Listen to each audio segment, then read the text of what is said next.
Hello? Can you hear me? I want you to play a game of imagination with me. I want you to imagine this. It's 1994, and you are a young woman in Tokyo. You love fashion, and you especially love all things cute. When you were growing up in the 1980s, your parents may have dressed you in clothes from a brand called Agnes B. Lolita. In the later 80s, you might have seen your mum reading a fashion magazine, talking about how Lolita girls are trend-chasing and annoying. Now that you're old enough to be reading fashion magazines, you may have seen an article or two talking about the broad idea of Lolita style, without any specific requirements. You don't wear Lolita fashion because Lolita fashion doesn't really exist yet. But one day, you tune into your favorite music show, and suddenly, everything changes.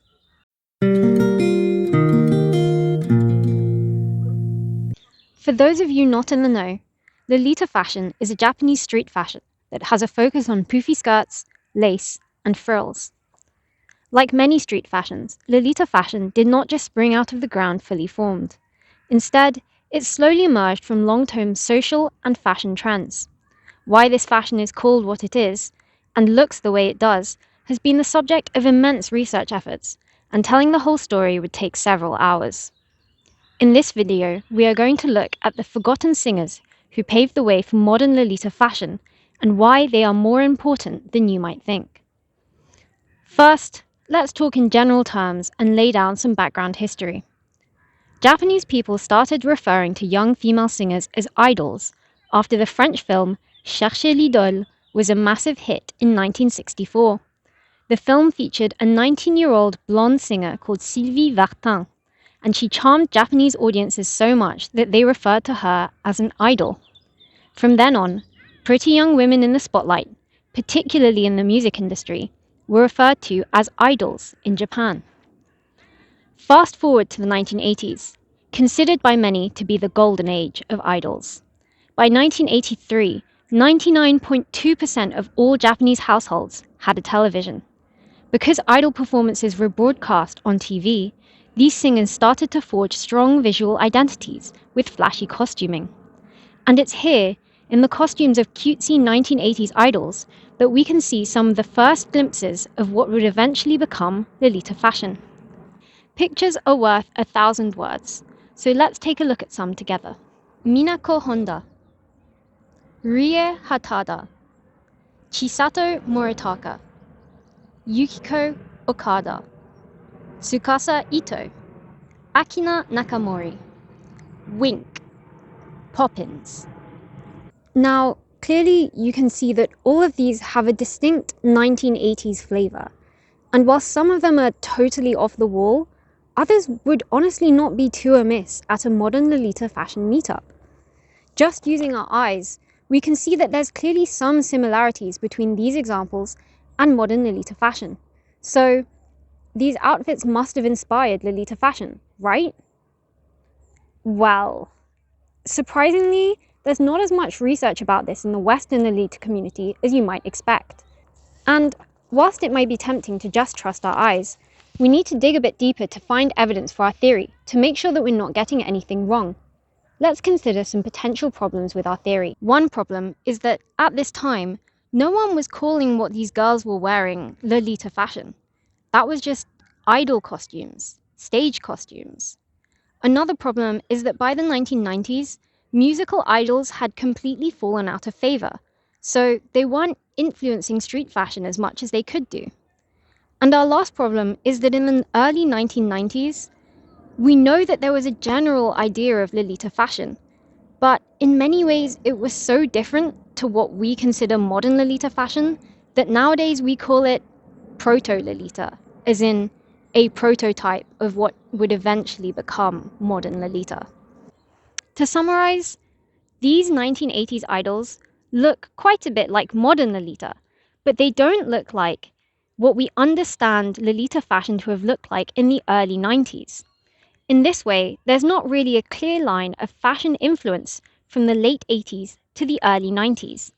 Instead, it sort of jumps a decade, straight to the 2000s, when the concept of Lolita fashion solidified into what we know it as today. How can I prove to you that idols and musicians did influence very early Lolita fashion? Was there one idol who had more impact than others? And how can I explain this gap in fashion history in the very early 90s, where Lolita fashion looked completely different to what it is today? This video is going to answer these very specific questions, and it's also going to tell you why you should care. Based on my research, I believe there are a few common misconceptions about this period in time. I think most people would point to Mana-sama, the cross-dressing, visual kei musician who founded the Lolita brand Moi-même Moitié, as the famous fashion influencer who pioneered Lolita fashion in the 1990s. And it's true that his style, which he himself called elegant Gothic and Lolita, basically mainstreamed Gothic Lolita fashion. But Mana got into Lolita fashion too late to be our bridge in fashion history. From his band's promotional materials, available from 1994 and 1995, we can see that Mana was wearing a style that was much closer to aristocratic goth than to Gothic Lolita, with much longer silhouettes. He pioneered Gothic Lolita later in the 90s, and this is already established by other evidence. Next, might say that the missing piece of the puzzle is an idol called Mizuno Aoi. And fair play, you're not actually wrong. Mizuno Aoi debuted as a solo artist in 1994, right when we have this gap that we're looking at. Her style at this time is recognizable as pretty close to modern Lolita fashion, whilst maintaining the style features of 1980s idols. Thankfully, she has enough dedicated fans that a lot of media of her is freely available online, and we can see from YouTube videos dated to late 1994 that she was wearing what is essentially modern Lolita fashion, less the accessories. Through her fans' archival evidence, we can also hear her sing, watch her talk in interviews, and know basically everything there is to know about her discography and style. She even has a Wikipedia page, which calls her a pioneer of Lolita fashion. So, case closed. Mizuno Aoi was the one who adapted 1980s idol styles and created modern Lolita fashion, right? No. I can't find any evidence that Mizuno Aoi's style was called Lolita at this time, even though, as we have seen, the term Lolita was already floating around in the fashion press. Furthermore, Japanese sources for Lolita history may call Mizuno Aoi a pioneer, but they don't call her the notable early Lolita. There actually is one single idol recognized by Japanese Lolita historians as creating the defining Lolita fashion style. An idol who debuted in 1994, who had a style that looks like modern Lolita fashion, and who was even called a Lolita idol by the press at the time. Her name is Robin Chan. And up until now, she has pretty much been forgotten by all but the nerdiest Lolita fashion researchers. But I argue that she played an essential role in the formation of Lolita fashion, and I am also fucking obsessed with her. Researching Robin Chan is often about as rewarding and fun as bashing your head repeatedly against a brick wall. Her name is the same as, or similar to, at least 3 other singers, the majority of whom are more famous than her. Lolita fashion researchers know of her, and they've preserved a pretty good number of photos of her, but I couldn't find any recorded interviews with her or videos of her singing her own songs online. She's not famous enough to have a Wikipedia page, and she doesn't have a social media presence. We know that there are contemporary articles calling Robin Chan an idol and a Lolita, thanks to social media users who have posted cropped images of articles from the time. However, this cropping also acts somewhat as a gatekeeping device, since we can't read the full article, only the snippets that have been shared by these social media users. However, I have been obsessively researching Robin Chan on and off for a couple of months now, and through this process I have saved multiple pieces of lost Robin Chan media. This is everything we currently know about Robin Chan. The Japanese Wikipedia page for Lolita fashion cites the writer Momo Matsura and clearly states, the current style of Lolita fashion was solidified around 1994 when the Lolita Robin Chan became popular. Robin Chan wore outfits that would 100% count as modern Lolita, down to the accessories, including mini hats, lacy socks, bonnets, bloomers, rectangle headdresses, and head bows. She dressed in both established Lolita brands like Baby the Starshine Bright, and also in lesser-known brands like Maid Lane Review. According to various Japanese anecdotes, as well as one interview I found online, she started out as a figure big in the clubbing scene, and then she eventually debuted as an idol. Her debut single as an idol was a cover of the Juicy Fruits' hit song, Denny wa Gokigen Naname. Up until very recently, there was no footage of her debut single online. But of course that didn't satisfy me. So I womaned up and I tracked down a music blogger who had saved a TV recording of one of her performances for Idol on stage. We had a conversation about the importance of this footage, and he very generously made it available to the public on Instagram. And it is now, with great pleasure, that I present to you Robin Chan.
Now, you're probably thinking that she's worse at singing than you expected. And that's honestly okay. Japanese idols tend to be permitted to be a little bit rough around the edges when they debut, because part of the pleasure of watching them is watching them grow. And anyway, her singing was certainly good enough to launch her into a career as a niche celebrity. In August 1994, a fairly famous weekly magazine called Spa dedicated a whole section of articles to Robin Chan. More importantly, her style was explicitly called Lolita fashion in this issue. It wasn't just one weekly magazine that was calling her Lolita, it was widespread. In December 1994, she appeared on the TV show Look, Look, Konnichiwa, and she was explicitly called a Lolita-style idol. She eventually became a guest judge on TV shows such as Waratte Iitomo, which is the longest-running live TV show ever, and Asakusabashi Young Clothing Store. Indeed, by 1995, Robin Chan was famous enough through her TV appearances that she appeared as the main actress in the first ever TV advert for Pokemon on Game Boy. ねえねえ、私のポケットモンスターと勝負しない？あんた誰？モンスター全部で150種類。 The Nintendo 64 official magazine also printed an interview with Robin Chan, and it tacked on an introduction to the first Pokemon game as an addendum. Also in 1995, she appeared in an iconic photo shoot with Bijutsu Teko magazine, a reputable but fairly niche or hipster magazine. The tagline of her photo shoot includes the sentence, "The complexities which surface in the construction of one's gender can be seen in the works of various artists." In 1996, she appeared on a late-night TV show which I think is called Gilgamesh Nights, and she sang a bawdy song that became a bit of an online meme.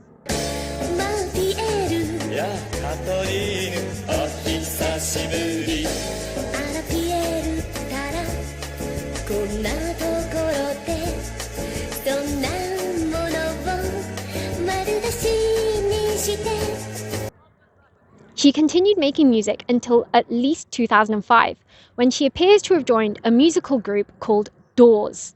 Since then, Robin Chan has become a bit of a mythical figure, often forgotten in discussions about Lolita fashion in the West, but still fondly remembered in Japan. All in all, I think there's so much to be obsessed with. Robin Chan truly just had that shit on. And I think it's fair to say that she pioneered various items, such as rectangle headdresses that are now staples in Lolita fashion. But back to our original questions. How does Robin-chan fit into the timeline of Lolita history? Why Robin-chan and not Mizuno Aoi, especially since Mizuno Aoi seems to be the more popular of the two idols? Both of these idols were established Lolita fashion brands. Mizuno Aoi wore Milk, whilst Robin-chan wore Baby the Starshine Bright and Maid Lane Review. Both of them wore outfits that could pass for modern Lolita fashion. But to me, there are two X factors that set Robin-chan apart. The first is personality and presentation. Whilst Mizuno Aoi was an excellent idol, and it can be argued a better singer than Robin-chan, she was pretty much a traditional and conventional idol, with a cutesy, squeaky clean image. By contrast, Robin-chan was cheeky and rebellious, and since she was already known from her clubbing experiences, this was a natural follow-on. The second is attention to detail. As we have seen above, Robin-chan just had more going on in the accessories department, and in general, her outfits are closer to what we now consider modern Lolita fashion. She was an innovator in the space.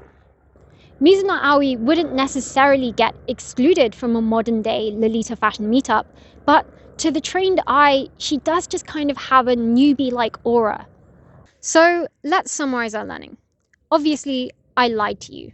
There was no missing link in the chain between 1980s idols and modern Lolita icons like Mana-sama, Moonkana, or Nana Kitade.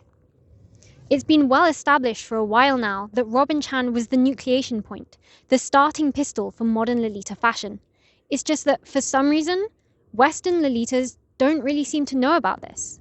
There have been outfits that have been totally passable as modern Lolita fashion since at least 1994, and we have Robin-chan to thank for that. Okay, that was probably a bit overenthusiastic. As you can see on screen, there were people in 1993 and before who were wearing what could reasonably be described as modern Lolita fashion. However, Robin-chan helped to define Lolita fashion specifically around her look. This is important because right now, a lot of people's understanding of the history of Lolita fashion is a little bit incorrect.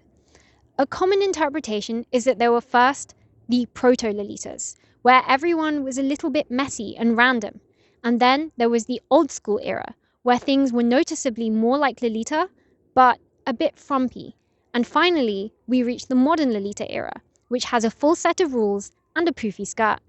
The existence of idols like Mizuno Aoi and Robin-chan show us that instead, the best way to think of the development of Lolita fashion is as a slowly shrinking net that finally retained what we now consider modern Lolita fashion, starting in the late 80s.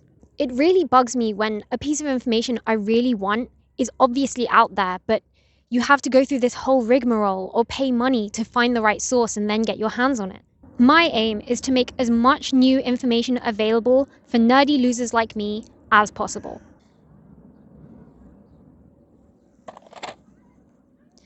In conclusion, stan Robin-chan, gatekeeping is for losers, and let's all enjoy frilly fashion together.